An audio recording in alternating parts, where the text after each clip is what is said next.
So that will be the central lesson that will come out from your study. And then lastly, you make a conclusion. How does these truths now apply to me? Specific. What specifically am I going to do about them?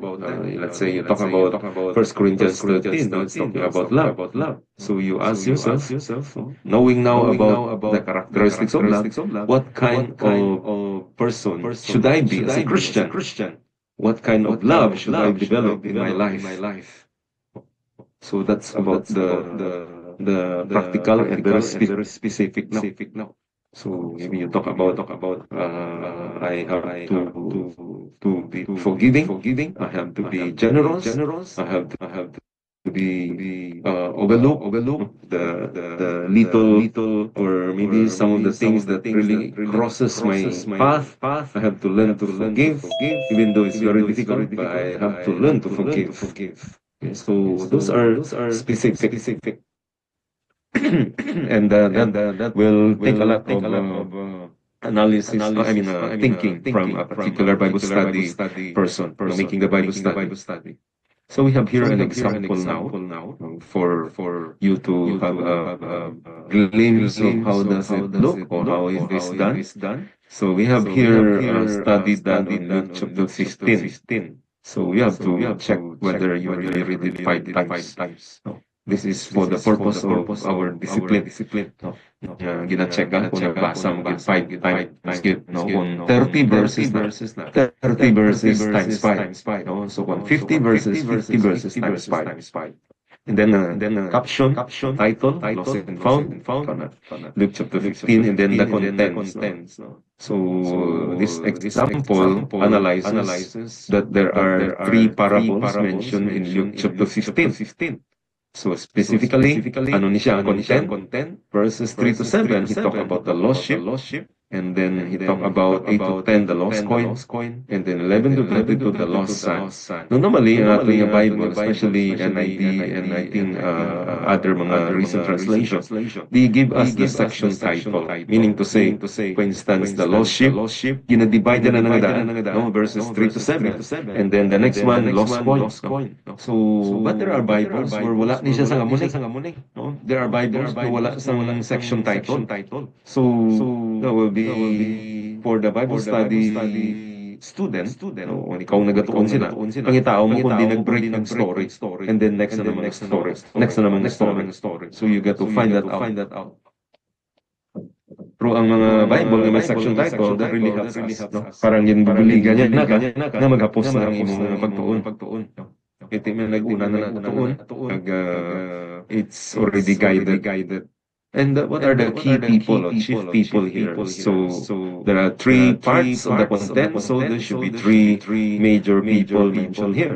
So pinakauna, about the lost sheep, it's about the shepherd with the lost sheep. And then about the lost coin, you mentioned it to character about the woman and the lost coin.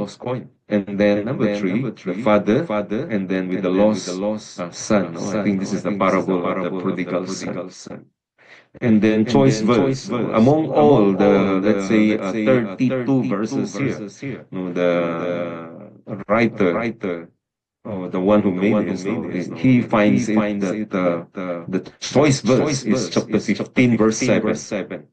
So he said, I tell you, in the same way, there will be more rejoicing in heaven over one sinner who repents than over 99 righteous persons who do not need to repent.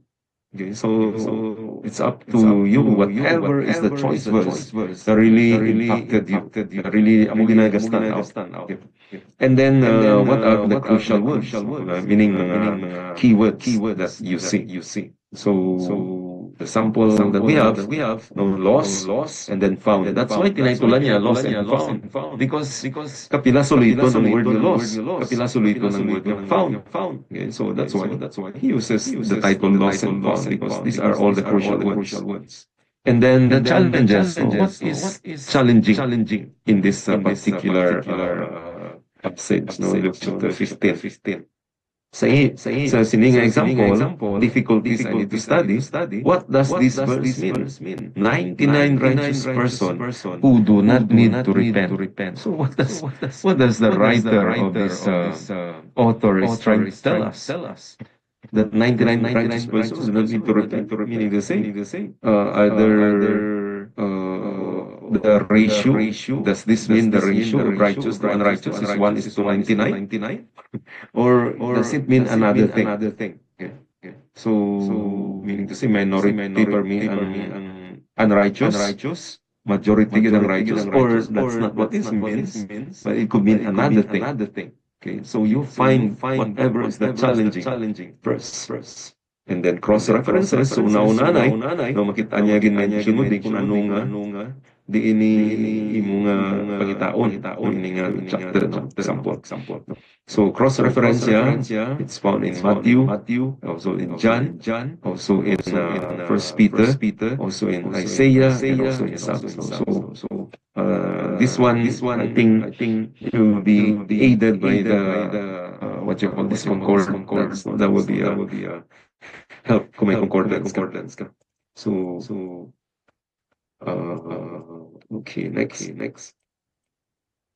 Christ is sin. Is there a mention of Christ here? Of course, definitely, because this is a parable of Jesus. So, it's very clear. First parable, Jesus, the good shepherd, searching for the lost sheep. Second parable, the Holy Spirit, our righteous, rightful owner, finding restorers. Third parable, God the Father waiting to welcome us home. So, in all these things, God, any, whether Jesus, the Holy Spirit, or the Father, no? You see God working in this particular. So where do you find the activity of God or attributes of God? So three parables, three times that he say, who is this God? Now we have here the central insights. The Son went away saying, give me and all this, God cares about sinner.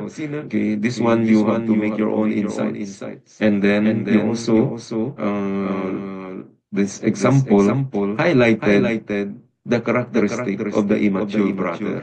No, because he mentioned, I mean the scripture, the verse here talks about the brother no, I mean he was supposed to be happy that his brother came back, but he seems to be he was not happy at all. Instead of being happy, just like the father, he seems to be angry. Why? No? Why? No? Or what characteristics can you see from this brother na he's supposed to be happy, nagbalik ang iyang brother nga tinunto, nagbalik na gani, why was he angry? So what are some of those things nga makita? So maybe makakonclude ka like this study, conclude nga doon ka immature ng brother niya. Kung immature siya, why do you say na immature siya? Anong basis mo? Mature siya. So you learn something here. He was angry, then he was childish, and then with a particular verse, he was jealous, he got a wrong perspective, and he got a grumbling attitude. So anyone who is immature, you will see yung mga characteristic. Lasing mangakig, pagka-childish, ang gusto ni God ni childlike, not childish. Sometimes Christians get confused of these two. They want to be they are childish instead of being childlike. So childish is not a good thing. Childlike is what God wants us. And then sometimes in the church, common with jealousy, and then wrong perspective, like this, older brother, he was there already, through he don't see the blessings that he has. So he is looking at the wrong side of the fence. Okay. And then he keeps on grumbling. So we see the problem here. So muling diskubrihan. On this particular study, example, muling yan na kita niyang central lesson. So, pindi na ni sa right sa nag-obra, kung ano ang gusto niyang makitaan nga lesson. Because there are particular things there that God is going to speak to you. So conclusion, personal application here. In each of the three parables, there was an effort made to recover what was lost. That's why lost and found. Many of my friends, application yun. My friends, they are lost without Christ. I therefore need to develop specific witnessing plan to reach them. I will start application is specific na ni. Specific na. Anong himuon mo? I will start by sharing my faith with my friend Jim this weekend. So, gin specific, yung ganyan na-mention yung pag ang ngalan sa friend niya. No? So, this is what we call a specific application. All the way as tangalan sa tao. Because kung nag-deliver ka na sila, kung itudlo mo na siya, maybe mention mo, maybe hindi mo lang sa pag-mention. Pero in your own study, you can maybe mention this. But kung itudlo mo na siya, maybe you can give some idea anong characteristic ni Jim, but you don't have to mention the name of the person. Kasi ma-offend sila. Naging lawag dito sa pulpito. No? Pero in your own study, ano mo ni, kung itudlo mo, hindi lang siguro pag-mention ng ngalan. I think for some privacy reasons. So, I need to express more joy when I hear of people who have accepted Christ. No, you can add some more here. No, you can say, how do you express your joy? When you see somebody coming to Christ, how do you express your joy? No? You give a treat to a person. No, for instance, somebody comes to know the Lord, come to church, and that person ended up receiving Christ during the closing of the sermon. No? So he stood up and then he received Christ. You are there. You are one of the leaders. What are you going to do with that? No? So maybe you give a treat to a person, or just like in some churches which I attended, the newcomers, they will be given some treats. I mean, like we were attending this church in Singapore. After the service, all the new ones, they will call them and then bring them to one side. There is not one side. They will bring to a coffee shop. Oh, it's expensive coffee. They will bring them there and then get to know them. Then there are ushers there that will be talking to you. No, naka-uniform na sila or may mga tag na sila. No, kung sinong ngalan nila, and they'll be talking to you. They are all trained.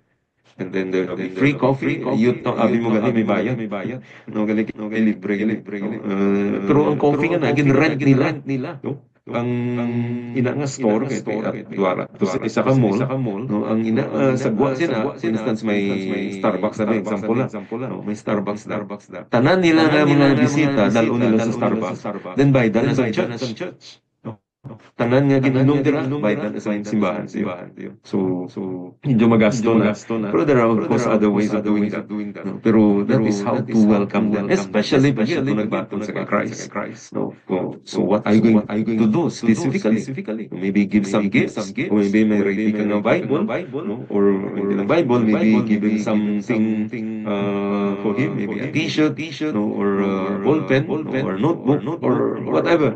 No? Specific to tell him that he rejoiced that you come to know Jesus Christ this morning in the church.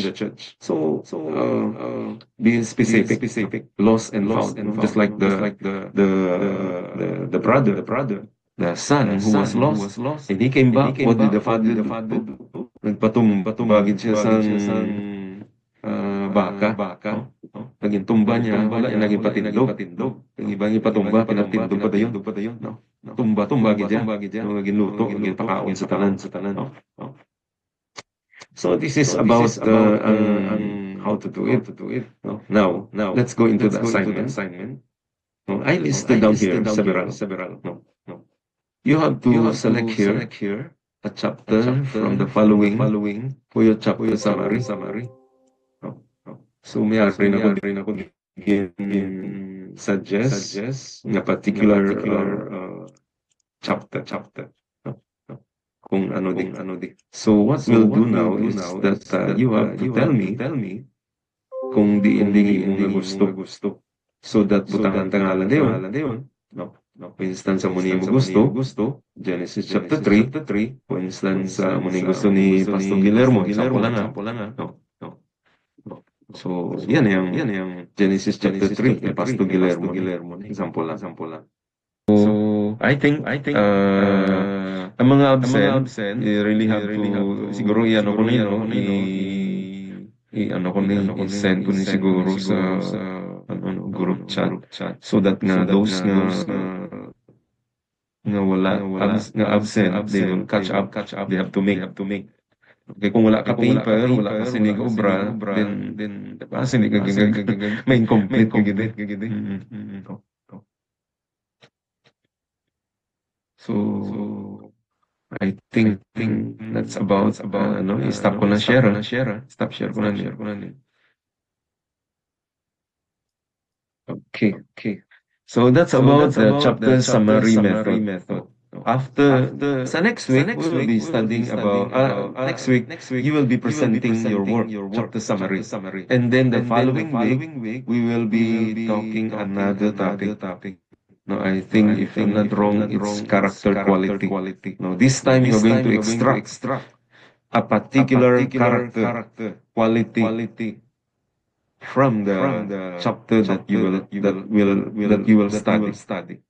A particular character quality that you can derive from a particular study that you will do. So lain-lain nga method, no? I think another one is topical, and then biographical. You will study an entire life of a particular person.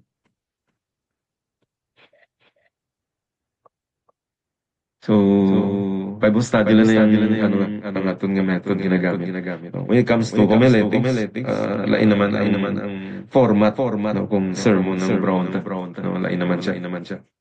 Totally lain. Although ang content, the way to do it, halos parehas lang. Pero ang format lain gid siya. No? That's why matanaw mo lang ang obra sa isa ka pastor. No? Let's say, may ma-present siya. Makita mo lang yung format, bala mo ni kung Bible study yung ginobra niya or sermon notes ni or Bible study notes. From the format, you will know anong method ginagamit niya. So that's very important for us. As ministers, as preachers, as pastors. The more method we know, the better. Not counting, of course, hermeneutics. Ang iyang, ano tawag sini? Faithfulness to the principles of interpretation. Now, that's another issue. How faithful is he to the principles of interpretation? Dapat familiar siya. So muna nga study kay ministry courses yung tanan. So preparing once maka-graduate, maubos yung 10 subjects. You'll be equipped, no? Even though 10 na nito nga subjects, so you'll be equipped much better, no, into the ministry. Because there are many other subjects. Pero ining 10 siya na subjects, this will be a good start off to prepare us to be equipped for ministers, for ministry. Okay. So far we have done all the study, all the topics about this lesson. So wala naman ko sang wala naman ko sang ano lang, you need to do this. That means you have at least 1 week to do the chapter summary. You have 1 week to do. Unlike the devotional, there was 2 weeks. This time 1 week lang. Actually, kung every week, kada week siguro, lain nga method ang hapong ginikatama sa inyo. No? Kada week, isa ka method. Pag sunod nga semana, lain na mga method. So, dumudamo nga method. So, kasi discourage ka lang. No? In fact, ang isa gani ka types ng method, remember when I was studying the inductive Bible study, it took me 1 semester to study the entire inductive Bible study method. Isa gina ka semester. Isa lang ka method. Ito, damo-damo nga mga aspect ang ginatunan. So we are not going to do that here. Okay? So you have any question? Kung wala mo question, then let's have a group photo. And not only that, requesting Pastor Guillermo to assign kung sino ang closing prayer. So kindly on your camera, let's have a group